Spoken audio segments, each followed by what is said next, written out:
Salam kimia adik-adik, kali ini jumpa lagi dengan Bu Eli. Kita akan membahas satu soal yang cukup kompleks ya. Soal ini penekanannya pada menghitung larutan buffer ya, menghitung pH larutan buffer tapi didahului dari reaksi asam dan basa.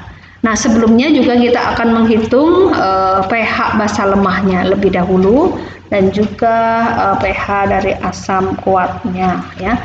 Nah, kita akan mulai ya, artinya nanti kita akan tahu dari reaksi asam kuat dan basa lemah tadi itu termasuk ciri-ciri dari larutan buffer atau hidrolisis ya.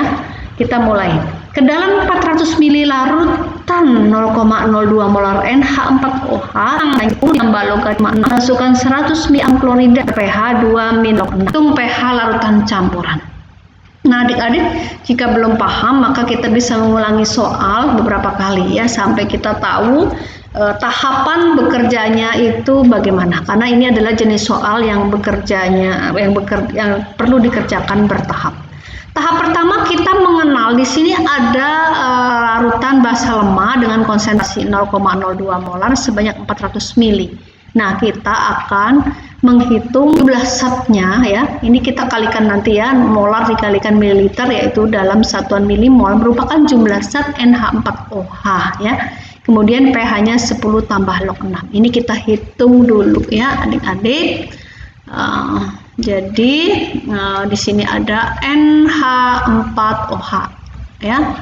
Nah, NH4OH ini tadi kan konsentrasinya 0,02 molar, kita kalikan 400 ml. Kita hitung jumlah zatnya mendapatkan 8 milimol. Ingat ya jumlah zat ya adik-adik. Nah, lalu di sini ada pH-nya. pH larutan itu 10 ditambah logaritma 6. Karena ini lebih dari 7, berarti kan ini zat basa ya. Maka kita hitung pOH-nya ya. 14 dikurang buka kurung 10 ditambah logaritma 6 berarti 4 min log 6 ya.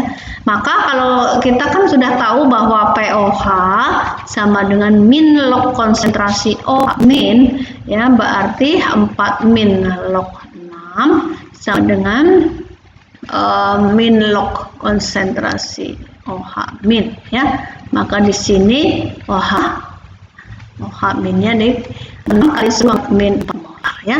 Nah, adik-adik perlu penekanan 6 kali 10 pangkat min 4 molar ini adalah konsentrasi OH min ya.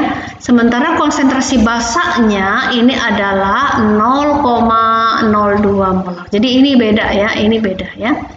Nah, kemudian kita akan hitung ya berapa nilai KB-nya ya. Maka kita masuk ke persamaan basa lemah ya. Oh, ini adalah akar KB kali molar basa ya. OH-nya masukkan 6 kali 10 pangkat min 4 molar sama dengan akar KB-nya akan kita cari dikali konsentrasi basah yang atas nih 0,02 ya. Berarti 36 kali 10 pangkat min 8 sama dengan KB kali 0,02. Kita dapat nilai K atau konstanta basanya adalah 1,8 kali 10 pangkat min 5 ya. Adik-adik jelas sampai di sini ya. Jadi pada tahap pertama kita sudah dipaksa mengingat yaitu persamaan dari menghitung konsentrasi basa lemah yang ini ya adik-adik ya. Baik, sekarang kita lanjut di menghitung konsentrasi HCl tadi ya. Asam kloridanya itu kan sebanyak 100 ml. 100 ml.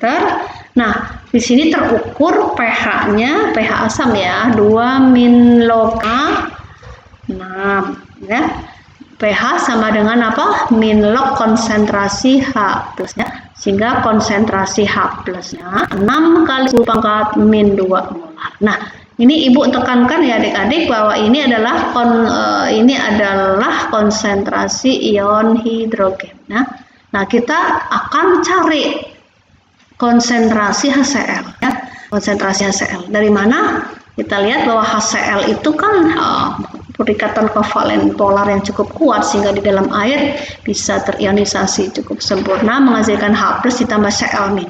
Ya, nah, ini masuk ke sini sehingga kalau H+-nya 6 kali 10 pangkat min 2 molar, maka ini perbandingan koefisiennya kan 1:1 ya. Berarti gimana? HCl-nya juga 6 kali 10 pangkat min 2 molar ya.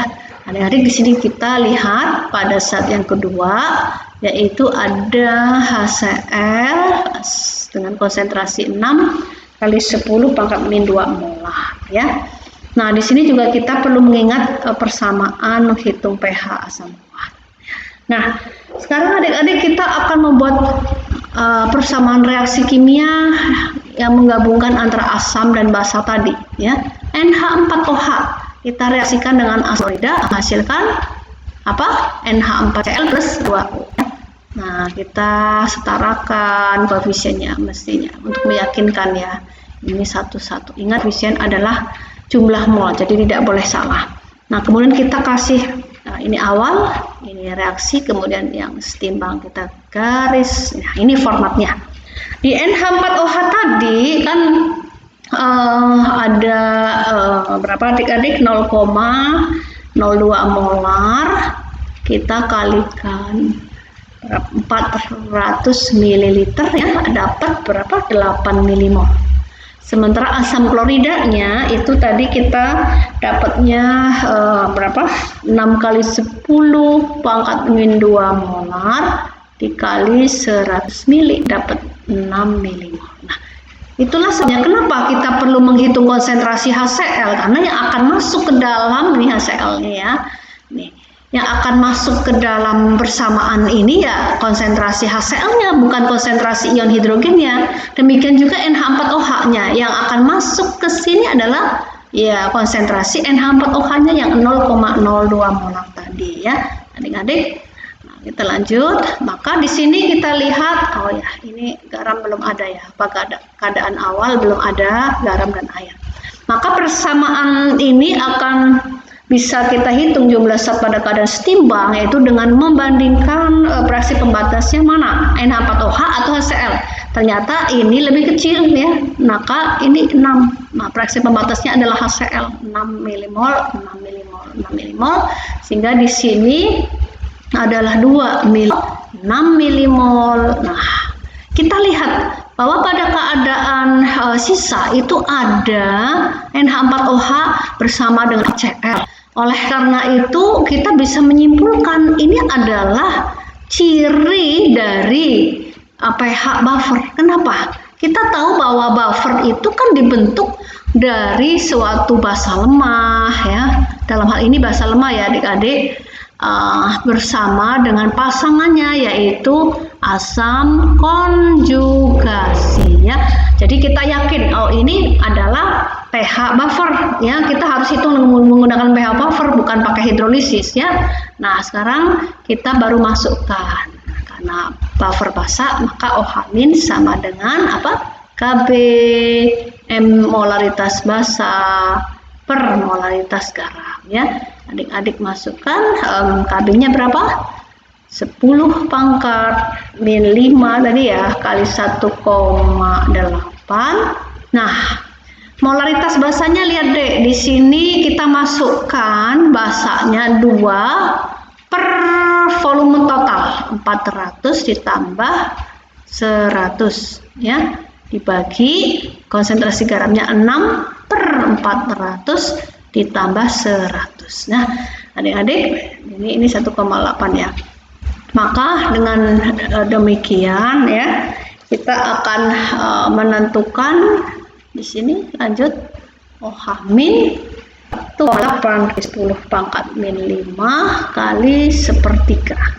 Maka kita memperoleh 6 kali 10 pangkat min 6 molar ya. Dengan demikian apa? PO sama dengan log 6 kali 10 pangkat min 6 molar ya.